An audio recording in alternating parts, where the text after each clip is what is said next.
चलो आज हम लोग क्लास 10वीं के मैथ के चैप्टर 1 से संबंधित प्रश्न को देखेंगे जो परीक्षा के लिए ज़्यादा उपयोगी है। चैप्टर 1 से संबंधित जो प्रश्न आता है रहेगा एक भाज्य एवं अभाज्य संख्या से संबंधित प्रश्न रहेगा। भाज्य संख्या, दूसरा में अभाज्य संख्या।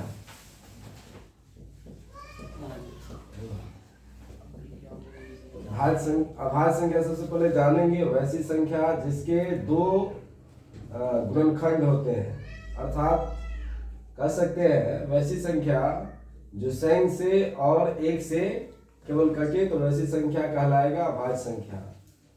जैसे कि सबसे छोटी अभाज्य संख्या 2 है, इसके बाद 3 है, 5 है, 7 है, 11 है, 13 है। इस तरीके से ये सारे अभाज्य संख्या हो जाएंगे। ठीक इसके विपरीत भाज्य संख्या होता है जिसका गुणनखंड न्यूनतम 3 होता है, यानी 3 गो से जो संख्या कटे कम से कम वैसे संख्या को हम लोग भाज्य कहेंगे।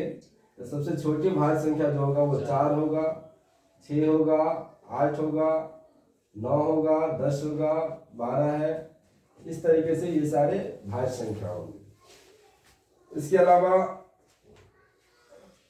इसी चैप्टर में प्रमेय एवं अप्रमेय से संबंधित क्वेश्चन होते हैं। प्रमेय संख्या को जानेंगे। प्रमेय संख्या किसे कहते हैं? जिसे P/Q के रूप में लिख सकते हैं, जिसे P/Q के रूप में लिखा जाता है उसे हम कहते हैं प्रमेय संख्या।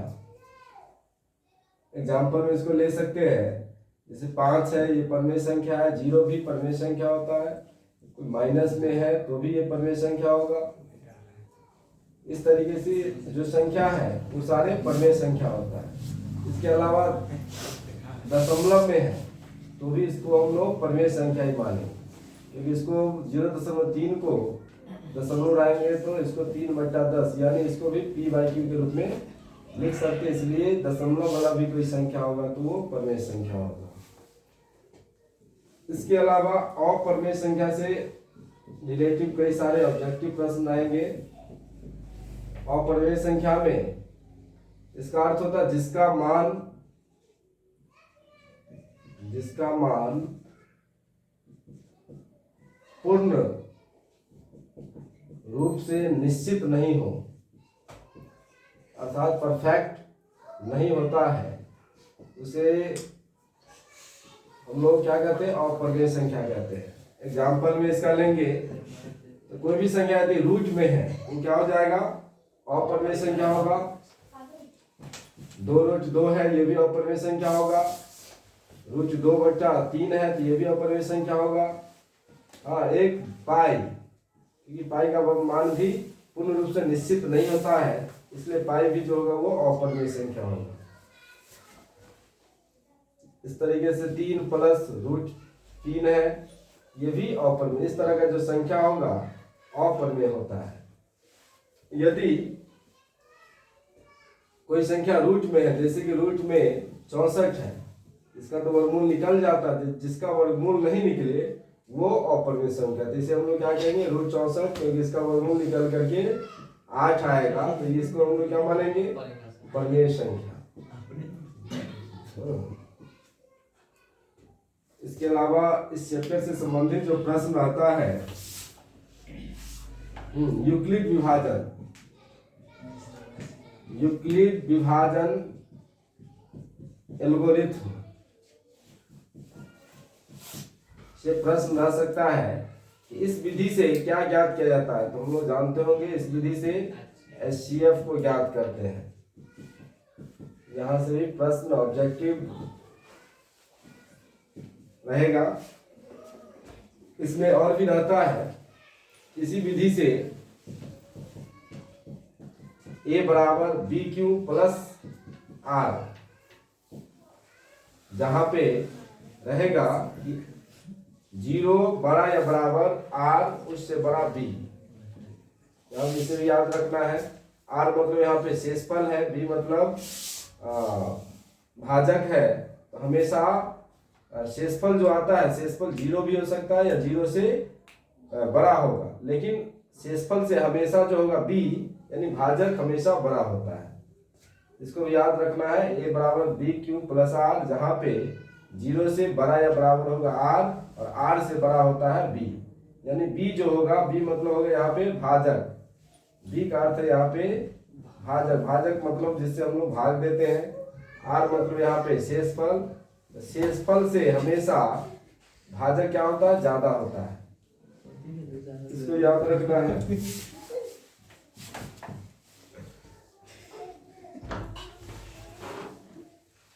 अब प्रश्न यहाँ पे ऑब्जेक्टिव या 2 नंबर के रूप में रहेगा, संख्या दिया रहेगा, संख्या को अभाज्य गुणनखंड के रूप में लिखें,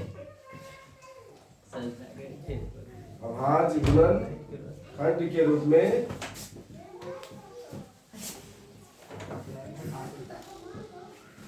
तो प्रश्न एक एक्सरसाइज 1.2 में तुम लोग पढ़े होंगे।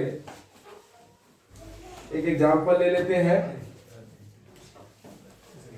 जैसे कि 140 है, 140। अब 140 को क्या करना है, अभाज्य गुणनखंड के रूप में लिखना है, तो सबसे पहले हम लोग क्या करेंगे, 140 का गुणनखंड करते हैं, 2 से भाग दिए 70, 2 से फिर भाग देंगे 35, 5 से भाग देंगे 7, इसलिए इसका अभाज्य गुणनखंड के रूप में लिख सकते हैं 2, 140 बराबर 2, यहाँ पे 2 है तो 2 का स्क्वायर गुने 5 गुने 7, इस तरीके से ये 140 का अभाज्य गुणनखंड हो जाएगा। इसी तरीके से अन्य क्वेश्चन रहेगा तो इसी तरीके से हम लोग गुणनखंड करके और इसे इस तरीके से लिख सकते हैं। अब यहाँ पे एचसीएफ से रिलेटिव कई सारे प्रश्न होते हैं। एचसीएफ प्रश्न ये रहेगा, लगातार 2 संख्याओं का एचसीएफ क्या होता है, तो लगातार 2 संख्याओं का एचसीएफ, कोई भी लगातार 2 संख्या मान लेते हैं 5 है एक और एक 6 है, 5 6 का एचसीएफ हम लोग निकालेंगे, कितना आएगा, 1 आएगा। तो इसलिए याद रखना लगातार 2 संख्या का एचसीएफ 1 होता है। इसी तरीके से लगातार 2 सम संख्या है, इसका एचसीएफ निकालना रहेगा, तो इसका ऑब्जेक्टिव क्या क्वेश्चन रहेगा, तो 2 सम संख्या का एचसीएफ 2 होगा। लगातार 2 विषम संख्या का एचसीएफ कहा जाए, इसका एचसीएफ भी क्या होगा, जैसे 5 एक लेंगे और एक 7 लेंगे तो इस दोनों का एचसीएफ 1 ही आएगा। ये तीनों प्रश्न भी हम लोगों को याद रखना है, इस तरह का ऑब्जेक्टिव टाइप क्वेश्चन रहेगा। इसके अलावा इस चैप्टर से जो प्रश्न रहेंगे,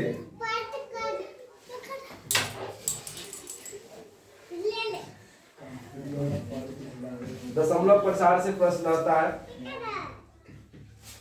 दशमलव प्रसार शांत है या अशांत,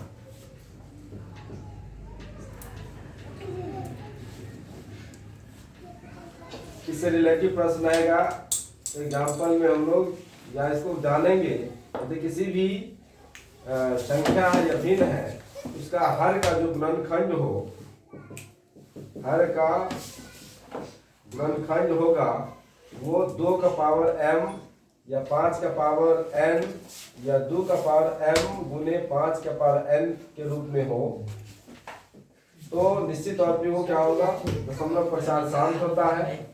एग्जाम्पल में लेंगे, जैसे 1/5 है, क्या होगा, शांत है।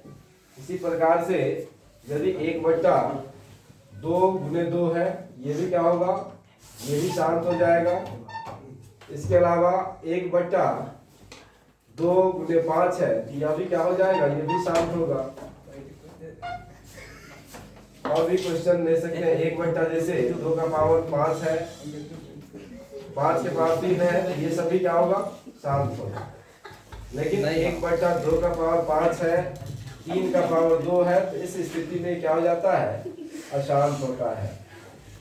याद रखना है, यदि नीचे हर का गुणनखंड क्या होगा, केवल 5 होगा या केवल 2 होगा या 2 और 5 दोनों होगा तो शांत होगा, अन्यथा 2 और 5 के अलावा, जैसे कि यहाँ पे 2 के अलावा यहाँ 3 है, ये अशांत हो जाता है।